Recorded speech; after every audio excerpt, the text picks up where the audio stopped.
Hello, everyone. Welcome to another episode of the Because Football Podcast. This is your host, Andrew. Today, we are very excited to get into the international, the cultural side of the game that makes footy so special. So I'd like to welcome Colin Martin. Colin is the founder of the Footy Travelers, co-host of the Footy Travelers Podcast. Footy Travelers is a football travel and media company helping fans connect more deeply to the beautiful game. So we're excited to chat about what Footy Travelers are up to and some of the experiences that Colin has had along the way. But first of all, welcome. Well, thank you. Yeah, it's great to be here on the Because Football Podcast. I've been following you for a little while now. We've, had our own offline conversations and been able to connect over the beautiful game, which is, what I'm trying to make my life all about. So I'm glad I'm in good company. Birds of a feather for sure. And not only That's right. similar interests and things, but we're going to get into in a minute. We'll tease it. But when we had connected a few months ago, we found out that our lives had intertwined in a pretty unlikely but very cool way. So we'll get to that. We'll keep everybody on the edge of their seat. But to kind of get to that point, Colin, get to know you better, tell us, what's your earliest memory of the beautiful game? Ooh, earliest memory. Well, I started quite young. I started out as a player playing, Pee Wee soccer. So that's probably my first memory. I think the team's name was the Jetsons. We wore just green T-shirt, jerseys, if you will.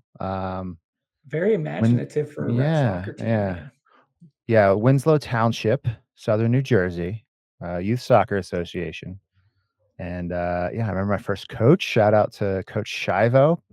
And now all these teammates are starting to flood back to me. I think he had two sons on the team. Shivo for at least doing a good enough job to keep you into it and keep you enjoying Absolutely. the game. Yeah, that's where I fell in love with it, and that's where I realized I had a knack for it. So like I'm always curious for people, especially in the US, is pretty much everybody had played soccer as a kid at some point or tried it.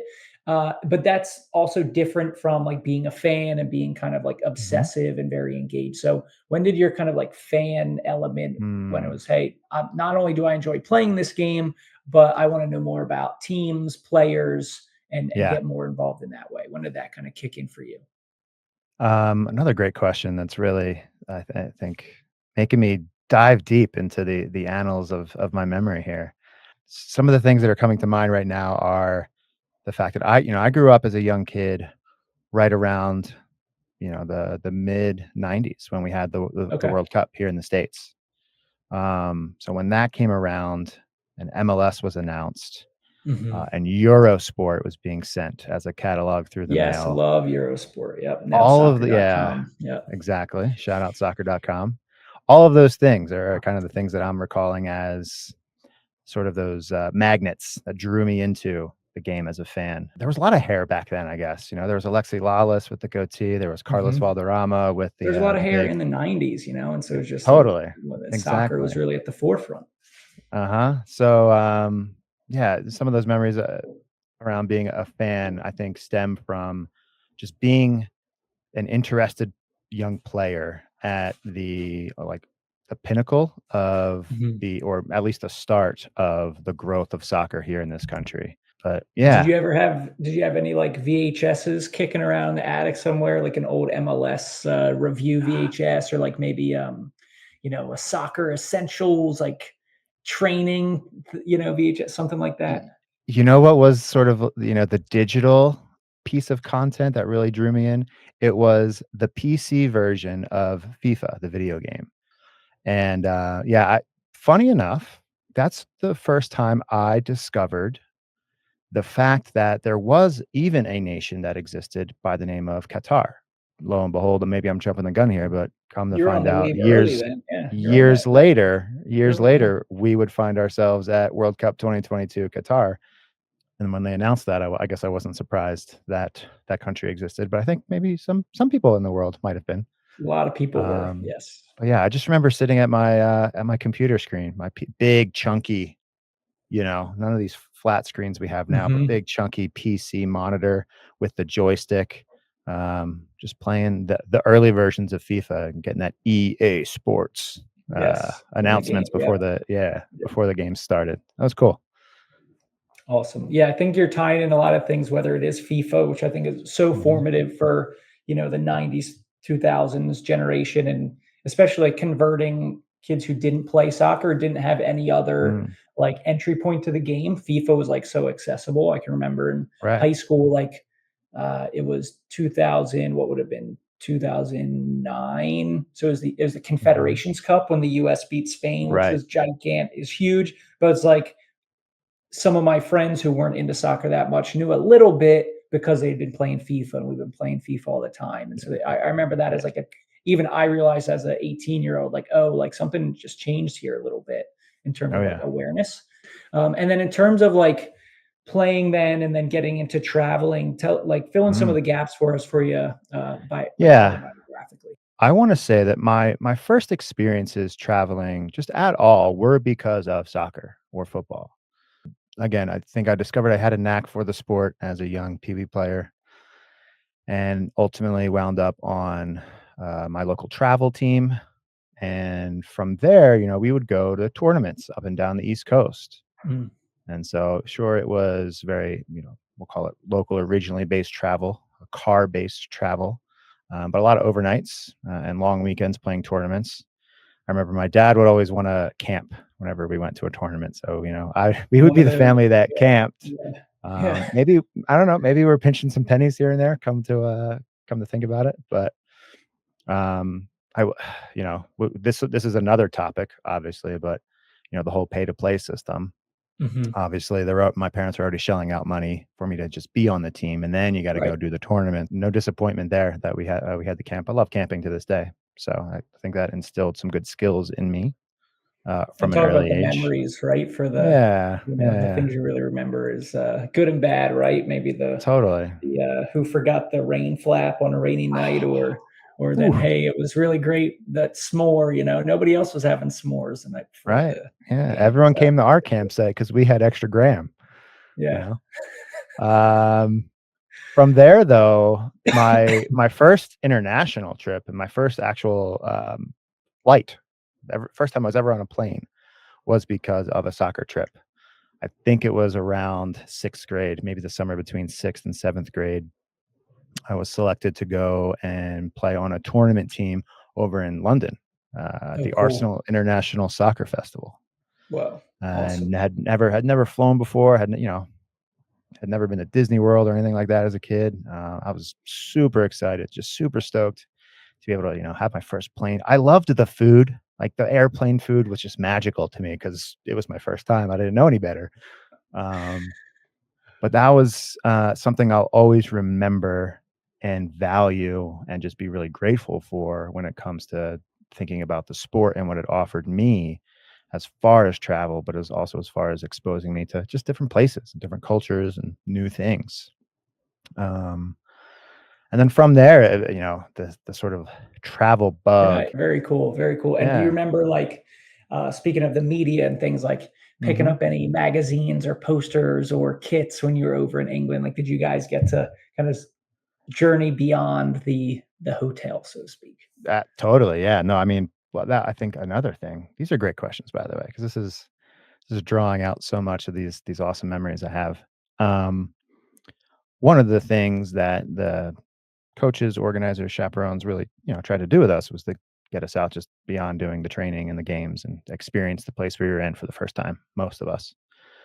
I do remember taking a visit to the original Wembley before, they knocked it down Whoa, and built the new that's Wembley. legit, man. Wow, Yeah, so that's we got to awesome. tour that. We got to go like right up to the grass line. Whoa, iconic. I'm Sneak a jealous. I little never. touch of the Yeah, grass maybe. of Yeah. course. Yeah. Um, Obviously saw the FA Cup on display.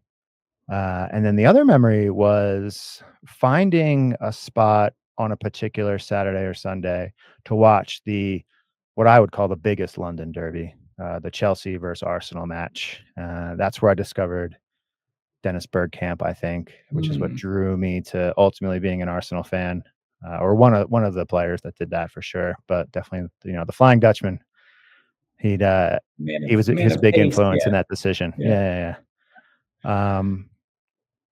And there was we went there. They had these shops. I want to say JJB Yeah, I Sports. think that's one of them. Yep, they were Wiggins Yeah. sponsor, I think, back in the day. Yeah. Right, exactly, Yeah. yeah. So we made that stop, and when you're talking about, like, mags or just gear, different things, I think I came home I really wanted to play goalie in that time and, at that age, and I came home with a,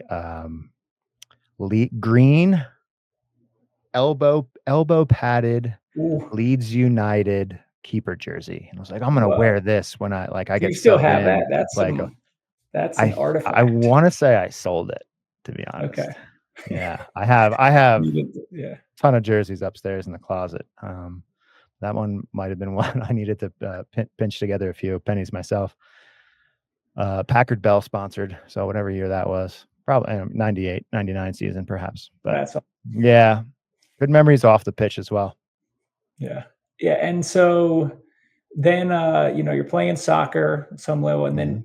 you went to Loyola down in Baltimore, Yes. right? Yeah, And, how ultimately. was when you got to college and then beyond that, we're gonna again, Mhm. we're teasing it. I'll let you tell the next step Yeah. there, but where did kinda soccer continue as part of your life? And at that point in university, and then kinda taking that next step as you were, you know, Yeah. growing up? Um, actually, I do have a funny story. You mentioned Loyola, and then afterwards, I'll preface it a little bit, but I'm gonna jump back because there's a piece I need to include. But, after college, went over and lived in Thailand for a year. I was a teacher there. Wound up actually continuing to play a little bit as a teacher with the other teachers. They had a teacher team who would play other local sort of civic groups, like even the police had a soccer team over there. So, like, there was a big match at the school I taught at, St. Gabriel's. Shout out St. Gabriel's. We can come Yep. back to that, maybe in a quick second. But the St. Gabriel's teachers would always play, maybe like, I don't know, call it a monthly or a bi-monthly match against, another group.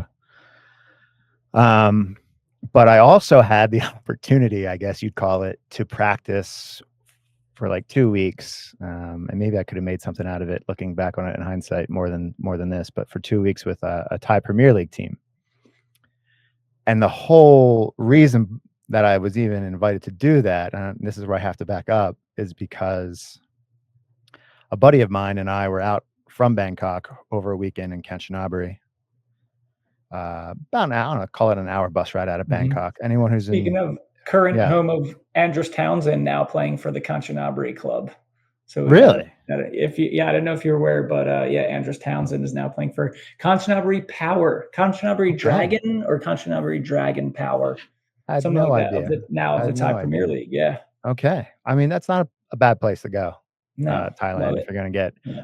footy, culture, great food, all those things. But um, anyway, so we're out one night and we're talking to some local people, and we this one guy that my buddy is talking to. Shout out to Andy. Andy, actually, I think you met Andy. Andy was on our Yep. Icarus Cup That's right, team. Icarus, yep, yep. Neither here nor there. But Andy's talking to this guy, and they're talking about soccer. And it turns out this guy is manager or owner of Chulalongkorn FC. And Andy is telling this man's name was I'm gonna say it was Montre. Okay. So Andy is telling Montre about my experience in high school going over to Newcastle to train with Newcastle United's youth team, which I did for about 10 days. And anytime there's second languages being used and communication is being exchanged, I think there's an opportunity for some miscommunication or misunderstanding. But nonetheless, Andy kind of convinced this guy that I had played for Newcastle. Wow. All over a pint of Chang in Probably, or Kanchanaburi, yeah. Sing, A or couple, my yeah, favorite. My or a favorite was couple. what was my favorite? The one from Lao, Beer Lao. I love Beer Lao. Okay, that's a good one. I'm a more of a Um, Leo Singh guy, yeah. yes, yeah, also top choices. But anyway, long story short, yeah, after college, So we Andy come to was your agent. Thailand. He brokered with you. You have a Andy brokered trial. a little deal for a trial. Chulalongkorn. Yeah. Yeah, and it was funny because they invited me first to a match, and I got to sit in, like, the executive suite. So, I made sure I showed up in my, shirt and tie and, they said, "Oh, this is our game. This is our team. This is how we play. We're excited to have you at next week's practices, and this and that." And um, I don't know. I don't know what eventually happened, but I don't know. I guess I wasn't selected for any further But you had a trials or shot, games, and if so I had a that's if shot. Yeah. I mean, if that's the peak of your footballing career, that's pretty awesome. Yeah. Since then, it's just been men's league stuff, and I coach now as well, so I continue to stay with the game. And now here I am doing footy traveling stuff as a fan as well. So Yeah. Yeah, yeah. and I'm sure like you had a lot of travel experiences through the game early on, and then kind of the Hmm. opportunity in Thailand took that to Hmm. another level of being paid to teach English, to work, and to live in another culture in a great part of the world. And Yeah. one interesting thing now the audience gets to know is that I had Hmm. also lived and taught English in Thailand quite a few years after you, but Yeah. still, then and our first conversation we were talking about that. Oh, what are the chances? And Yeah. Yeah. Yeah. Because Loyola, it I just wasn't just Thailand. all that stuff. Exactly. Yeah. You also taught like at Uh, the same exact school the same exact school. at St. Yes. Gabriel's. Yeah. Yes. What are So the odds? that Exactly. was pretty, and I had also had my run. I didn't get invited to a trial with the Thai Premier League team, but I also played with that same teachers team and many Yep. friendlies. And Yep. I think the best moment was it was like the equivalent of like a homecoming week kind of thing, Mhm. where it's like Spirit Week basically, where Yeah. they make these huge, incredible like tifos essentially in the stadium, like every class of in Oh. the high school. They're making these like tifos, basically all these different designs and whatever themes, and then kids dress up, and then they have like a field day type of athletic events, all kind of things. But then they would always have like a game. Like one year I didn't play, but like one year the teacher team played the Thai under 17 women's team Oh, wow. at the Okay. school, Okay. which was quite a sight to see a bunch of like 16-year-old women playing against like 30 to 40, 50-year-old men. So that was interesting Yeah. competition. But then Yeah. there was like the teacher against students game that I had played in. And at the Mhm. time I had the man bun, Oh, I had the nice. longer Yeah. hair. And Yeah. so I had two, speaking of Newcastle, but I had two nicknames around school. One was Teacher Zlatan, after Yeah. bagging a brace against the student team. I was Teacher Zlatan. And then other for the select few knew me as Andy Carroll. A handful of Yeah. guys knew me as Yeah. Andy Carroll with the That makes because my sense. name is Andy, and then having the man The bun bun. too. So Yeah. yeah, so no, pretty Was cool. his And now everybody else is looped in on that. What are the Yeah. chances, that same exact school, very similar experiences, just a few years Right. apart.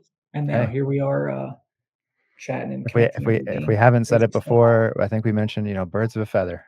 Yeah, absolutely, Love it. absolutely. Awesome. So traveling in Thailand, Southeast Asia, you're Mhm. around Europe. Where does the Yeah. Footy Travelers this like when does it go for you from like, hey, I just enjoy doing this? When did that become something more for you internally of like, I kind of want to Yeah. do something a little more substantial of getting into the media side, storytelling, a podcast, and Mhm. then eventually, Yeah. actually doing trips and kind of doing it all under this Footy Travelers banner. Totally. Yeah. So there's different chapters to this answer, but it all starts actually in Thailand. So my partner in my footy travelers crime, Mike, he also taught in Thailand, also from Loyola. That's where we met at Loyola playing club soccer. And Mike and I and some other friends are sort of late night hanging out in his apartment building and just kind of, how are we going to keep this incredible experience we've had over this last year alive? We're 22, 23 somethings, just wanting to continue to travel. And then, obviously with this brainstorming session, this is 2009, 2008, 2009, comes the idea that, well, the World Cup is coming around in 2010. Let's go to South Africa. Mike continues to teach in Thailand, so he's still a teacher. I return to the States. I get another teaching job, so I'm still a teacher. We have our summer off. Four, maybe five of us wind up going to South Africa for the World Cup. And if you remember that World Cup, if you went or you kind of kept tabs on it, I want to say that was one of the World Cups where the U.S. fans were one of the largest groups buying tickets, and we were part of that group. And we got like 8 or 9 games, I want to say. I think we Wow, that's unreal. circumnavigated the country Wow. twice. We planned out an itinerary and just applied for games along the way rather than chasing teams and different things. And you're a teacher with your summer off. We had 6 weeks, and we were there for 6 weeks, and it was incredible. And obviously we fell in love. Not only was it South Africa, not only was it footy, but we're meeting people from all different corners of the world: Brazil, Portugal, England, Mhm. other parts of Africa, Japan, Korea. So of course, the natural next step is, all right, well, let's keep our Run eyes it back. on Brazil Yep. 2014. Let's do it again. So we did it again. We did it a little differently here and there. We didn't go to as many games. We met a guy in South Africa that we have to this day remained really good friends with. Shout out Scott. And he was living in Brazil at the time. So we spent some time with him, and we're like, oh man, how incredible was it that we've kept this connection? It's because of soccer and traveling. Like, gosh, I just love soccer and traveling. It just feels more soccer and traveling. So 2014 was a blast. I mean, imagine watching, the John Brooks header for the US against Ghana on Copacabana Beach, and just, the Brahma going up in the air and Wild. the water splashing Wild. everywhere. And it was Yeah. just fantastic. Fast forward then to 2018. And what do you know? Like I said, maybe we don't consider ourselves top-notch a program here in America, in the States. US doesn't make the World Cup, but that's not going to stop us. We're still going.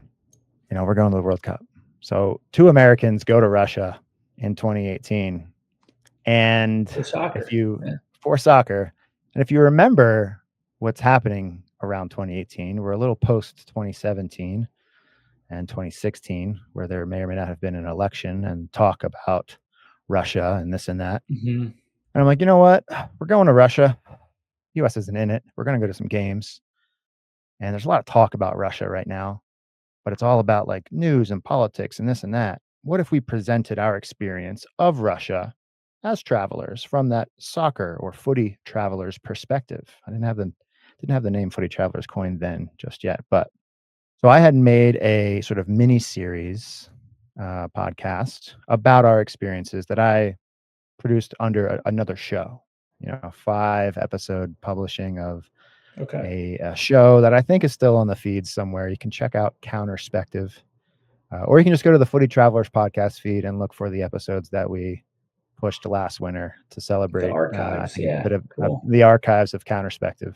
And so it was after 2018 where, okay, we've done 3 World Cups now. Done some podcast creation while traveling and then editing afterwards.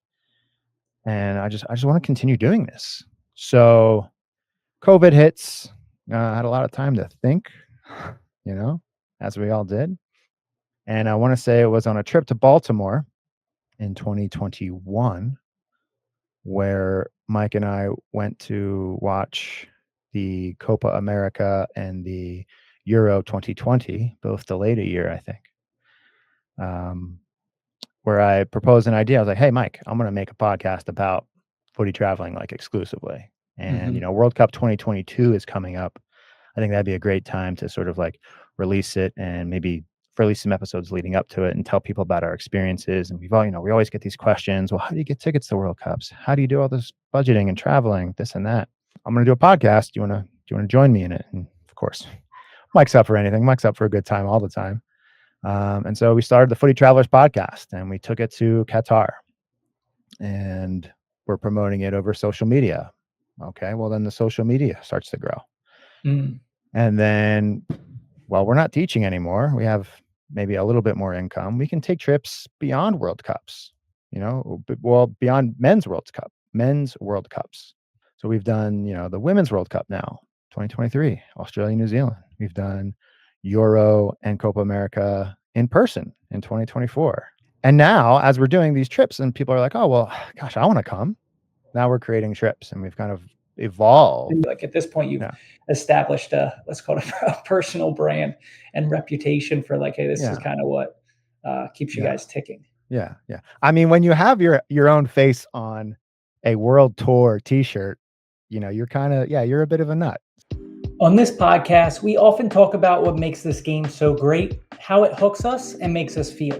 And we can't forget that a piece of that is how the game looks. That's why we're proud to announce that this episode of the Because Football podcast is sponsored by Static Age Studio, a print shop and design studio that serves some of the biggest names out there. Think the Philadelphia Eagles, Nike, Puma, Stussy.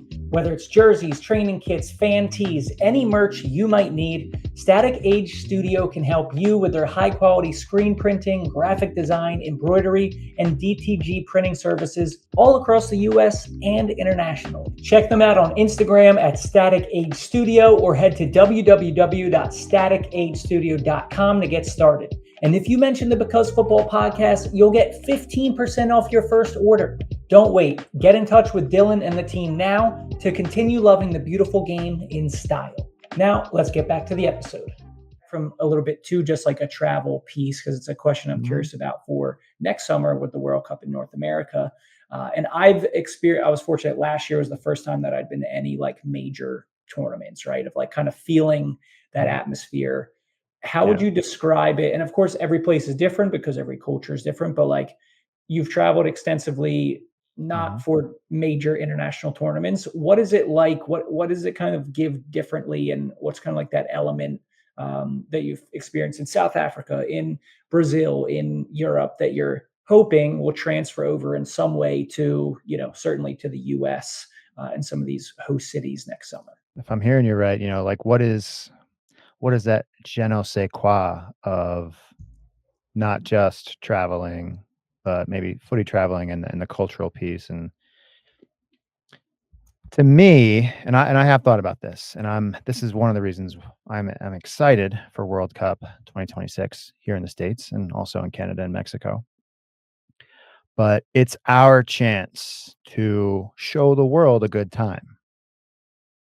Every time we've gone on a international footy trip, but also just again, like you mentioned, just traveling in general, I've always been welcomed places and looked after and shown a good time. And part of me wants to give that back to the rest of the world. And when we were awarded 100%. when we were awarded the World Cup, I was like, all right, yes, this is an opportunity. We've made a lot of connections with different people now from different countries who are planning on coming to the World Cup, and they're asking us like, hey, what are you hearing on the ground where you're at? Because you're the host country. Where should I go? What should I do and see? And it's good. I'm sure it feels good to give them answers and provide some feedback and input. And again, give back a little bit to that international community that has given so much to us. And if that's, I don't know, just too touchy-feely or fluffy for anyone, then let me offer you this. The group stage and the whole tournament, but the group stage especially of a World Cup is nothing but an international party for now it's going to be like 2.5, maybe 3 weeks. So if you're anywhere near a host city or you have some free time and can go for a weekend to a host city next summer, take the chance. Go for it. Even if you don't have match tickets, there's going to be fan fests in different cities. There's going to be bars to watch games at. There's going to be an international crowd. People are going to be excited and lively. And they're just going to want to share life with you and experience. So just drink the Kool-Aid and hop on board and go for it. 100%. Yeah. It's like there's like you have, anywhere 4-8 games a day. I think we're probably going to have close to like 6 to 8 games a day with this expanded field of 48 teams. Yeah. So that's, how many reasons or, points in the day that have some kind of meaning and significance, right? And for you to gather with people. And I think that element, obviously the games themselves would be great if you have a chance, like go to a game and be in the stadium. And that's the goal. But that's more what sticks out to me. Like when I went to the Euros last summer, the thing that really drew me to wanting to go to that in Germany, of course, the stadium's fine, but it was like images as a 14-year-old watching Euro 2004, like seeing the English fans like in a city square, all like with the flags and singing, or the Dutch fans and all in their orange and like the parade around this, like it's all like the gatherings and the festivities that aren't necessarily during the games. It's more like the build up and that it's in, in a park, in a town square. outside the Yep. train station. We saw with the Club World Cup in Philly this summer, like a couple of the fan marches to Lincoln Financial, like the atmosphere Mhm. there and feeling that was like cooler than actually being in a half empty stadium. That's probably not going to be the case Yeah. with the World Cup, but like you see those differences. And so I think that's an interesting thing too, of like, and what all like the game offers because of the cultural and social fan element. But like it's way more than just the games themselves. The games are just like Yeah. the the gravitational center of it and like the Mhm. excuse, and then but there's Mhm. so much happening around it, and Yes. that's what I have the most hope for, but like apprehension about with that being in the United States. I felt a lot better about it after the Club World Cup and seeing kind of how people showed out, but it was still very Mhm. localized in a lot of these Yep. places. I'm like, if I'm walking through Kansas City in a random neighborhood or in Philadelphia or in Miami, like, is it going to feel like the World Cup? You know, Yeah. that's Yeah. that's kind of my question. Mexico, no doubt, um, is going to, because there's more of that built-in mainstream soccer culture and fandom. It's But there. yeah, that's Yeah. that's kind of The my passion's there. one of the big hopes, and then but like the things like, is it going to feel like it in general? Right. And that's what I'm not sure about. You know, I'm always a little skeptical, just generally speaking, and I think I share some of that same skepticism. But looking with hindsight on past experiences, it always winds up just being a great time. And again, just to reiterate, it wasn't the games and the matches that sort of made us addicted to footy traveling. It was everything outside of it, all those groups outside and the build up to games and the meetups and things. And it'll be, I don't know, maybe I'm kind of becoming less skeptical just talking to you about it now and just, getting excited about it Getting here. But swept up. Yeah, we're getting yeah, swept up a little bit. yeah, So, no, well, we're gonna see how it goes, but I think part of the cool thing is like, I mean, I feel like we both feel not a not a responsibility in a negative sense, but like a duty in a positive way of like yeah, trying to yeah. contribute and make it. Whether I know you guys are planning like watch parties and events out Mhm, in Denver, and then what can you be a part of? For me, I'm thinking of the same thing here in like Tampa, St. Pete area, in Philly, in all these places mhm. I'm been visiting for our documentary series that we're working on around the country. Like some of these connections, how can I help to do something in New England or in Atlanta or whatever it might be, and get a Mhm. taste like all over the country. But I think people listening, if you're in the US, Canada, Mexico, like you have the opportunity, like don't wait for the official host committee. Don't wait for Yeah, your local bar or whatever to like do something. Like get out there, like create it yourself. Even if it's just like having a few friends over and doing a barbecue for certain games or whatever it is. Or like if you have a neighbor from who we got, Uzbekistan. If you got a neighbor from Uzbekistan, like right. mark those dates on your calendar, when the schedule comes out, or you got people from all over the world, like in the neighborhood or at your school or that you play with, like be intentional about creating those moments. Cause I think, there's going to be so much energy around it and so much possibility from that going forward. I love that. Yeah, yeah. It's an opportunity to be intentional. Definitely. Yeah. Yeah. And Nice. and in terms of I'm gonna get to this like fun part here now. We've talked about some Yeah. of the touchy feely, right? But what was this a stadium, like in match stadium Mhm. experience that will always, always stay with you, like that feeling, the moment, like what's one of those World Cup or Mm. not for you that's like the pinnacle. And I'll give you one or two if you can't pick, because it's like picking your favorite child, right? You can't really Yeah, choose, but right? what's Um, one or two of those, like just that was it. that was it, yeah. First one that jumps to mind actually is one of my earlier not earliest ones, and it was on that trip to Newcastle, I think I mentioned.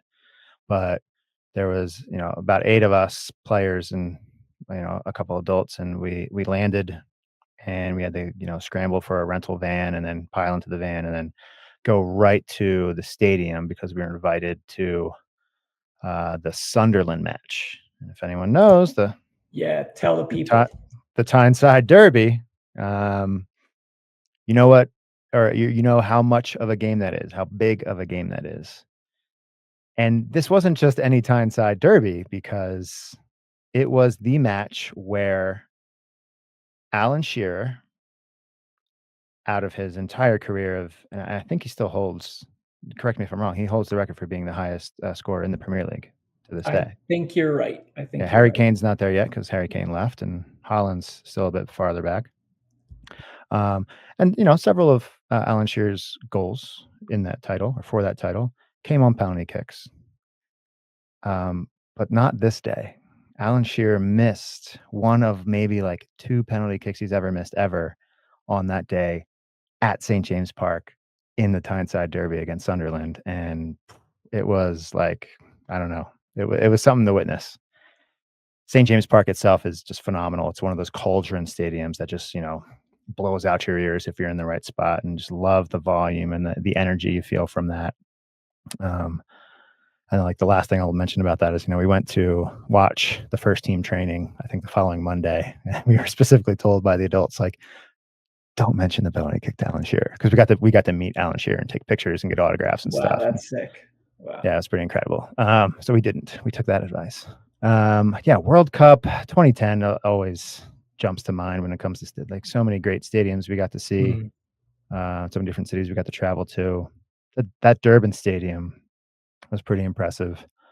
I want to say we saw, was it Portugal versus Brazil maybe, or Portugal versus Ivory Coast, or Brazil versus Ivory Coast. It was a banger of a game. Pretty sure Ronaldo was involved, but yeah, no, the St. James Park experience with Alan Shearer just That's unreal. will And always then you be. get you're just dropped immediately into the Tyneside Derby, like huge hours after rivalry. landing. Yeah, that's pretty wild. You got to see Tyneside, and then I just pulled up a picture of the Durban Stadium. It looked pretty cool.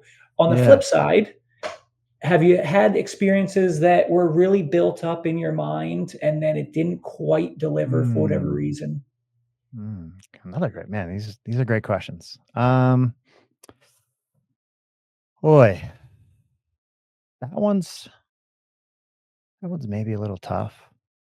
I've been to, at this point, so many local games, smaller games you can call them. When it comes, I think I do a pretty good job of setting my expectations, where they deserve to be. I guess what really comes to mind for me, and this is maybe a good little piece of advice for those looking for tickets to the next World Cup here next summer, 2026. In Brazil, Mike and we only went after, I think we only wound up with ticketed for two matches before we left for Brazil. And we were like, you know what, we'll just get there and we'll buy some when we get there. We saw how easy it was to get tickets, just, on the street from different people for games in South Africa. Oh, I'm sure it'll be the same. We were completely wrong, because, that World Cup in South Africa was in South Africa. It's a little farther for people to travel. You're in Brazil. I want to say Colombia, Chile, Argentina, and Brazil were all participating. Brazil, obviously. And we were asking people for tickets, extra tickets, and they had them, but they were going for like $500-$600 back in 2014. So translate that however you want for inflation now. And yeah, we kind of missed out on some games, and we played it too cool, or we thought it was going to be easier than it was. And we were kind of disappointed that, we didn't get to the Maracanã in Rio while we were there for 4 or 5 days. But all that said, I mentioned maybe this being a good thing for people to hear before World Cup 2026.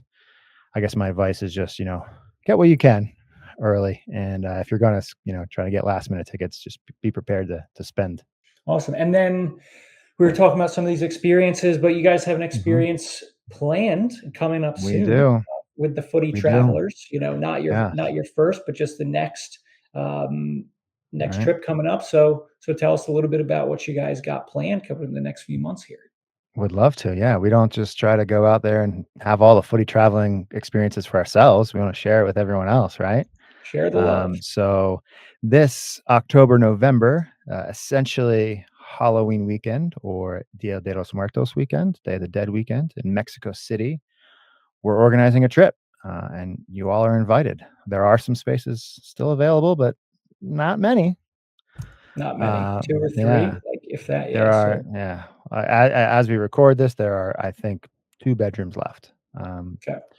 But that kind of gives you a little bit of a flavor of what the trip will look like. We're going to get a shared house in the Condesa neighborhood in Mexico City, running from Thursday, October 30th to, I believe it's Monday, November 3rd. Yep. But this will be our second time down to Mexico City doing this trip, and of course, it's going to include some footy. So we're slated to get to the Club America versus Leon game on that Saturday, November 1st, I believe. And then the following day, we'll find ourselves at a Pumas Unam game at the University Stadium. But of course, in true footy traveler and cultural appreciative, fashion, I gotta come up with a better phrase than that. Cultural appreciative. We'll work on it. But we're going to do a lot of things that just help our fellow footy travelers dive into the scene and the culture of Mexico City. So we're going to do a market tour and mezcal tasting one day. We'll have a nice group dinner at one of Mexico City's nicer restaurants. Oh, Yep. there we Bring up go. the Andrew's itinerary got here this for right. anybody There's the watching. itinerary. Yeah. We got a little visual cheat for you if you want. Yeah. The parade will be that Saturday before the Club America match.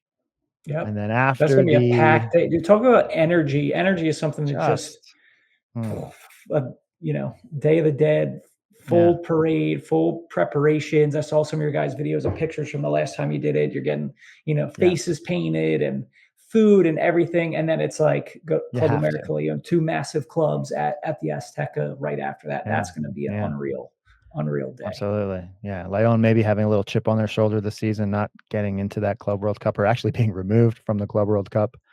But then, you can see there after the Sunday match at Pumas, we're going to end it in a different sporting fashion at the Lucha Libre Wrestling, where there'll be tons of beer and tacos and probably some tequila as well. How much is totally up to you. But like I said, only a few more spots left. If any of that sounds interesting, would love to have fellow footy travelers join us. Yeah, and I think what I'll point out too is because we're talking about collaborating here, so I'm looking forward to being a part of this as well. So we're going to Because Football and Footy Travelers collab in Mexico, my first time. One thing that really stuck out to me that I was looking forward to is not only that you and Mike, as the Footy Travelers are experienced travelers, but kind of that more holistic approach where it's like, certainly the game is going to have its moments. We're going to be literally at 2 huge matches. But then there is also like the Day of the Dead is wrapped in, which is like a iconic, talk about around the world, a cultural celebration and event. And so it's like, yes, the game is going to be central and probably going to be a lot of our conversation, but between Day of the Dead, the whole weekend, between the food tours and market tours, Lucha Libre, like it's going to be a really, for essentially like 3 full days, it's going to be like a very comprehensive experience. And it's also going to be like a pretty tight knit, intimate group, with what's max capacity was how many people for the whole trip? We can do up to 12 people for this trip. Yeah. So like for me, I don't know, it depends on everybody, but it's not like the image of being put in a huge tour bus for like 40 people and it's just chaos. It's going to be like, you get to know people. It's going to be a nice, tight, elite commando unit moving through the streets of Mexico City together. And then just like packed great itinerary as well. So now really excited to, for me to be able to experience Mexico for the first time and then with you guys who have been there, who have seen it and done it and kind of have a good pulse on, what the experience should be. We're excited to have you along. We can't wait to actually, do actual footy traveling together rather than just talking about it, Yeah. Talk is cheap. Let's walk the walk. Let's go. Let's do it. Yeah. No, so very excited for that. And like I said, who knows when you're listening to this, but starts October 30th. I imagine it's going to be, we're really only about 2 months out anyway. So we're putting the link in the description, check the itinerary and then follow through. And I think we have a code for you guys to pop in there that we can use as well, Because Football code. You guys get a discount. You sign up. We'll definitely have that information too in the description, but would love to have you guys join us and get one of those last stops. Yep. Down there. If you're watching. Check it out. Yeah. Awesome. Now, so that's Can't going to wait. be amazing. I've been doing a little bit of research already on Mexican football, and one thing I didn't know is that you talk about connections and relationships Mhm. among cultures and things. Is like obviously huge Mexican population, and United States and Mexico have been so fused over time in various ways. But it's actually the second most watched league in the United States is Liga MX, is the Mexican league Really? after the Premier League, which I didn't know. Okay. So Okay. yeah, even ahead of La Liga, Serie A, Bundesliga, MLS, Liga MX is the most watched. I would not have been surprised if you had actually told me it was the number one. But Premier League is number one. That also, I guess, makes Yeah. sense. Where does do you not to put you on the spot, but where is MLS on that list? That I don't Is it remember. I third? just remember seeing Yeah. it kind of listed. I think it's probably around. I would say it's in the top 6, probably around Oh 5. my. Yeah, And where I think it's is this probably TV there. I don't know viewership? for sure. TV viewership. Yeah, Okay. Yeah. yeah. I think most people who are consuming MLS do try to get to in-game or in-stadium games. So Yeah, that makes sense. yeah. Okay. So, but Plus, yeah, people so who has just Apple TV. right. Yeah, I even as a you know more than lukewarm MLS fan, and Union fan and things. Mhm. I don't have the season pass this year, and that's another Right. another Yeah. topic. But yeah, so everybody, if you've been to Mexico and wanted to get to some of these games, I mean, talk about Club America, the Azteca alone, like Yeah. site of 2 World Cups. This will be the third. I think it's going to be the record. It's going to be the only stadium that will have hosted 3 World 3. Cups ever. Yeah. So it's about to be And the third one. I would be morally remiss if I didn't include a bit of a disclaimer / caveat. Please do. The Club America game will be played, ironically, comedically enough, at the Cruz Azul Stadium because they are still working on the Interesting. renovations on the Okay. Azteca for World Cup Thank you for 2026. pointing So that out. I didn't want to yeah, mislead the people. Okay. if we do show up for the trip and we sign up for the trip, which I encourage everyone to do because it's going to be a great time, and you're expecting the Azteca, odds are we will not be at the Azteca, and that's not. Hey, they're still working on Not it. on you So guys. Yeah. yeah, Who knows? yeah, Yeah, yeah. yeah. But cool. But good to know that. Yeah. So, or if you've never been to Mexico like me and want a very accessible, fun way to do that with a group of people that have similar Mhm. interests, and we've got some couples going along too. So it's not True, just like true, true. a dude's trip. It's going to be much more accessible than that. It's going to be a great Yeah. time. So click that link in the description right away. Jump on that Because Football discount code and get over to footytravelers.com. Sign up for Mexico. Do it. Listo. All Vamos. right. Vamos. All right. And speaking of squads, teams, players, let's get into Mhm. our all-time five-a-side segment here. So we do this with every guest. You got to tell us your all-time Mhm. five-a-side. To the listeners, I only told Colin about this just before we jumped on live. Typically, people have a couple days to think, so it's a bit of an injustice to him. But we're gonna just capitalize on your Mm. improvisational qualities here. So it's Okay, 5 okay. players. Usually, I allow people to pick a 6th, like if they want as a sub. But Sub? for me, Okay. it's like you can play. I don't pick a goalie, and I just play 5 field players, and I envision like Ah, the tiny rectangular goals like in the UK that are common. yeah. But some Yeah, people yeah. want to go with keepers. So some people go 4 field players and a goalie. Again, it can be dead or alive, somebody we've heard of, a household name, or somebody you played on the Jetsons with back in Winslow Hey, Township. So it could be great anybody. short-term memory, yeah. Yeah. Um, I mean, out of physical fairness, I don't know if anyone from the Jetsons is gonna make the cut this year, but be a lot of broken 5-year-old bones. Top 5, maybe a 6th. Well, all right, we'll dive into some first thoughts. I have to give props to the player who drew me into my Premier League allegiance. So Dennis Bergkamp's going to be on my list. Shook hands with the man, so I guess I have to say Alan Shearer. Okay. Yep. So we're going heavy European so far. Very good start. Yeah. Just for the jazziness of it in his game, and not just for that, but among many other things. Ronaldinho, Got to do it. Got to got to have go with Ronaldinho him. in there. Yeah. Yeah. I'll That's filibuster a 3. little bit for you to That's think. I'm just going to 3. recap. So we've got Oh, yeah. the the artistry of Bergkamp, And then the artistry, distinctly creative, but still very much creative, of Ronaldinho. Indeed. The two of them on one field, I don't know if they could, I think with Bergkamp, he's going to be somebody who's going to fit into the team mold a little more, and both of them have that selfless element there. But that's going to be fun to watch. And then you have Shearer, absolute menace, just finishing and five-a-side, yes, shooting from anywhere, just clinical, nothing flashy. So you kind of have the two of them. Bergkamp just constantly defying gravity, Ronaldinho with all the flair and the samba, and then Shearer just no nonsense, just thundering the ball in the back of the net. That's his eternal penance for missing that PK in the Tyneside derby. Season could have and then turned you out got two differently. Who more. knows? Yeah, and then you got two more. Well, again, if I'm giving my props to those who inspired me and really drew me into the game early on, and because I myself am an American, I'm a proud American. Let's go with Kobe Jones. He's got to be number 4. Kobe, yes. Kobe, if you're out there listening to the Because Football podcast, you're on the squad. You made the cut. It's the first time Kobe's made one of the all-time five-a-side teams. Yeah. Come on now. Number 5. I'm going to think long and hard, and probably too long and too hard about this, so I'm going to try not to. I think I get a little more South American representation, or even. I'm going to interrupt again because I actually forgot the most important part. Give me some. You have to choose yourself. So I was going to make myself the 6th. I was going to make myself the 6th person. So this next person you choose could be your, could start, and then you sub in as well. But yeah, that is the rule, everybody.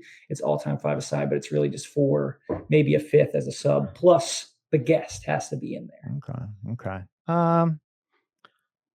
Will this be? I guess this would be the most modern vote. I'm not gonna lie. I'm not ashamed to say it. Got a little bit of a man crush on Olivier Giroud. So let's bring in Ollie. Let's go with him. Yeah. All right. So former you're going gunner pretty much all attack. I can't think of the most. Sure, five-a-side. I mean, it's just I play mostly defense myself, so I'll stick in the back for everyone. So you hold it down and then just play the Busquets role, just roll it out to everybody else to go forward. Totally. Awesome.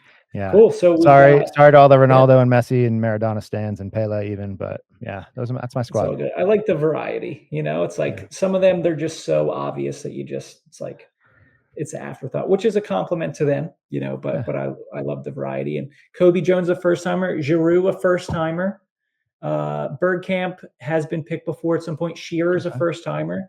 So you've got 3 of your 5 are first time selections. Ronaldinho is a pretty consistent one. He's probably going to be up there, but that makes a lot of sense. But really, that would be a fun side to watch. Totally.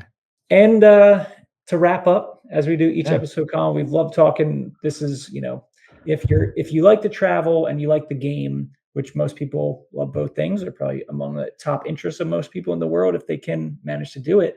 And we particular seem to really be extreme on that side of the spectrum there. Like you could talk about this endlessly.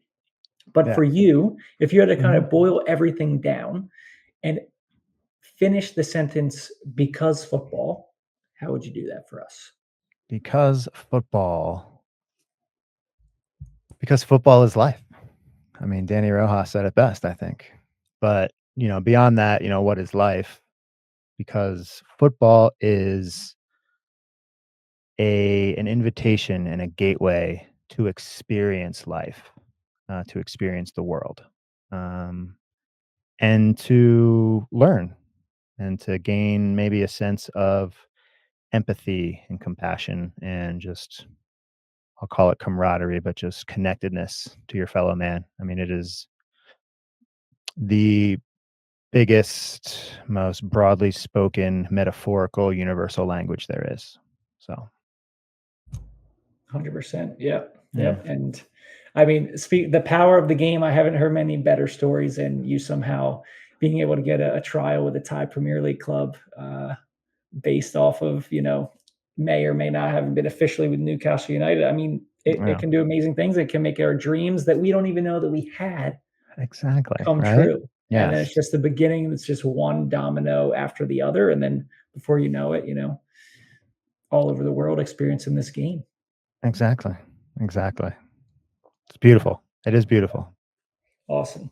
Well, Colin, thank you for sharing your story with us. If people Absolutely. want to get more of that, if they obviously we're putting the link for the Mexico trip and footytravelers.com for Mhm. your guys' website. But what's a good way to stay in touch, keep updated on what you guys have cooking? Where should we Yeah, go? totally. Pick your poison. I think our top 3 channels are obviously gonna be our website, footytravelers.com. We do spell travelers with 1 L. We are, of the American variety, so, but otherwise, it's on Instagram at Footy Travelers. Shoot us a DM if you want, and then, yeah, check out any of the links, Andrew's provided in the show notes, so, Cool. Awesome. yeah. Well, everybody make sure you do check that out and stay tuned. Maybe we'll see you in Mexico. If not Mexico, certainly one of many trips. You guys have, done UK, around Europe. Maybe we can get a Thailand trip together at some point. I think that would be We fun. should do that.